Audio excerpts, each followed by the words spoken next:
Aminin man natin sa hindi, kung sino pa ang gumagawa ng ating pagkain, ay sila pa ang minsang walang makain. Maraming Wow. Matalino si ate. Sana mabigyan din siya ng chance na mapansin, no? Ito na yung question ko. Kasi palaging nangyayari to sa pageantry eh. Minsan yung mga kandidata, hindi nila nahihit 100% yung question. Hi guys! And welcome back to our channel. My name is Janae. I'm Niley! For today's vlog, magkakaroon ulit tayo ng reaction video para sa naging performance ng representative for the upcoming Miss Universe Philippines 2024. And this time, it's for Mary Rose Giral from Naik, Cavite. Wow, Cavite! Yes. Without any further ado, Without any further ado, let's watch this video.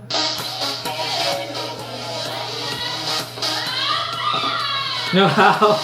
Bangka. Very, baranggayan yung tugtog. Mary Rose Andalguero, 23, Hey, wow. Bangkay. A multifaceted talent. She's an Multifaceted. executive assistant Ano ba yung multifaceted? Different fields, ganyan, ng mga talents. at the Luminance at the event's host and a freelance model. With a degree in mechanical engineering, Ay, wow. Mary Rose is not just great, but beauty too. Her passions include singing, dancing, modeling, and advocating for agricultural innovation. A true advocate and mentor, she Ang lives lakas ng by her kabaranggayan motto, ng tugtog the naman. more genuine, pure, and Pero maganda sa ate the more Oh. you will shine. Glowing, luminous. Yan.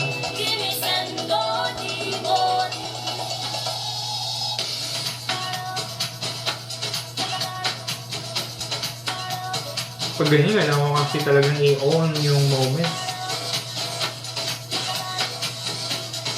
Dapat kino-consider na it's your last performance pa ng ganun talaga.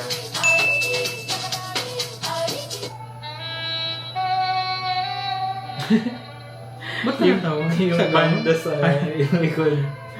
Yung parang sa fiesta na sa parade. Ay ba yung ano yun? Ba't cute yung yung at least nag-effort yung organization nila. Diba? Maricar De Leon. Candidate number 1, Mary Rose Giral.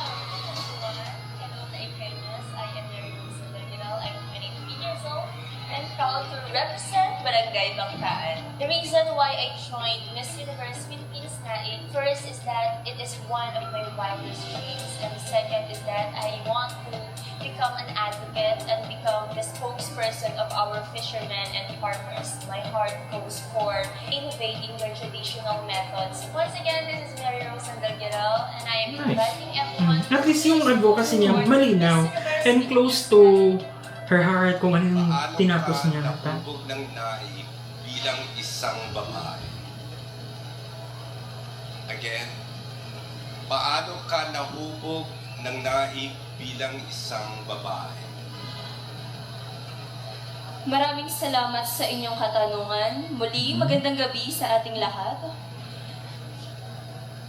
Ang Naik ang aking naging tirahan. Dito ako hinubog, dito ako lumaki at dito ako natuto ng iba't ibang kaalaman at kakayahan. At ngayon, bilang isang beauty queen, inhenyerong mekanikal at Akala ko sasabihin niya, representasyon bilang tuwang isang sa sektor rampadora. ng agrikultura, narito ako upang gamitin itong plataforma na ito upang magbigay ng mas progresibo at mas makabuluhang solusyon para sa sektor ng agrikultura. Naniniwala ako na itong oportunidad na ito sa tulong ng Miss Universe Philippines Naik Organization ay makakatulong hindi lamang sa mga Naikenyo bagkus sa ating mga magsasaka at mangingisda. At bilang inhenyerong mekanikal, gagamitin ko ang aking karunungan at kaalaman upang magbigay ng low-cost machineries at magkaroon ng kolaborasyon sa ating lokal na pamahalaan Yun yung hinahanap upang ko, mas parang mas maibsan realistic. upang mas maibsan ang paghihirap ng ating mga magsasaka at mangingisda.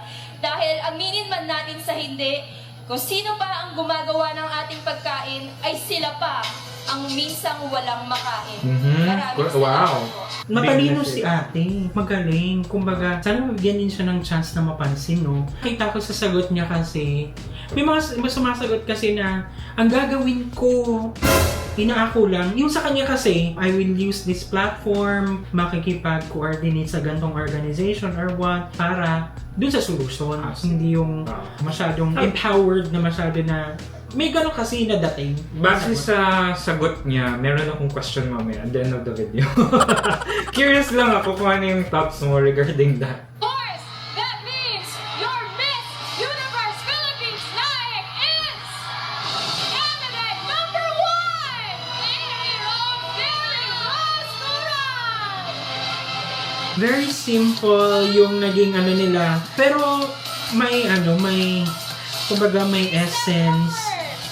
Diba okay lang yung ganong production, basta may essence, may substance. Yung ganon, yung may laman yung naging programa or yung naging proyekto at least, diba? Or makikita ka. Let's see, nakaka-excite naman, diba, na sana yung mga gantong regional local franchise talagang ma-materialize na yung mga yung mga advocacy and Hindi lang siya for the sake of yung kita ng events or for the sake of branding, or ganyan. magkaroon ng representative sa national stage, ganyan. I'm excited for your question, partner.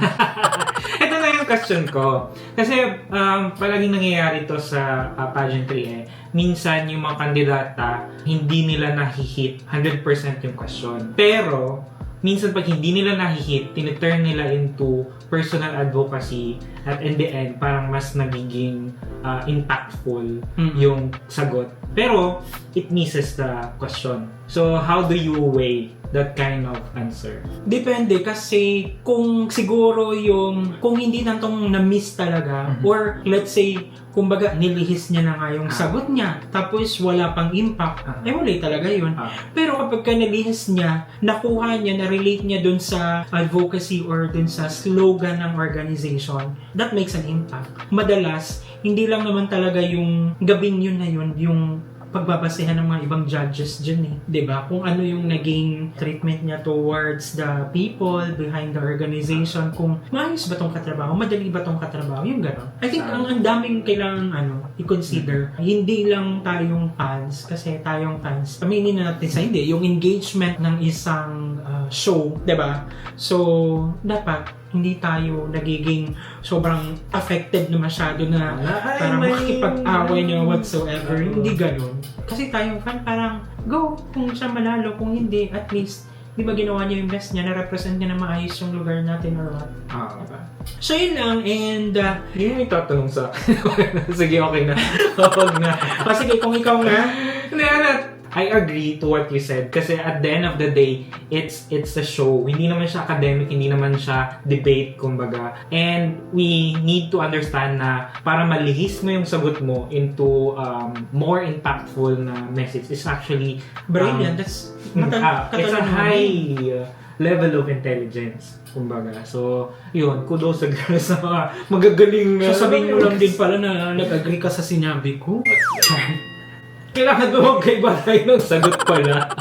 Kailangan wala debate ito. So yun guys, and thank you so much at sinamahan niyo naman kami sa nagdaang reaction video. If you like this video, don't forget to give it a thumbs up. Mag-comment na rin kayo kung ano pa yung gusto niyo mapanood sa ating channel and hit that notification bell para updated ka sa ating mga next upload. Ayun guys, thank you so much. Maraming salamat sa pagpanood ng aming mga videos. Marami pa kaming videos na nagawa. So keep watching us. See you in the next video. Bye!